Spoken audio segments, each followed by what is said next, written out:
এই তিনটা লোক ইহুদি, তিনটা লোক ইহুদি, তারা এইভাবে মাটির নিচ দিয়ে চক্রান্ত করে গর্ত করে আসতেছে আমাকে সরাইয়া নেওয়ার জন্য।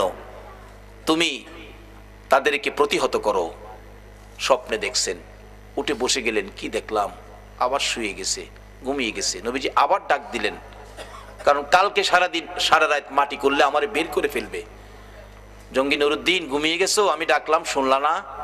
এই তিনটা শয়তান, তিনটা দুশ্মন আমাকে সরিয়ে নেওয়ার জন্য মাটির নিচ দিয়ে গর্ত করে আসতেছে, তুমি তাদেরকে থামাও।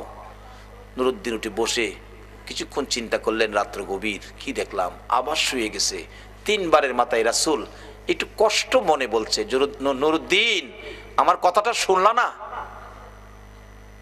তুমি আর শুইতে পারবা না, বিছানায় পিঠ লাগাইতে পারবা না, তুমি মদিনায় যাও।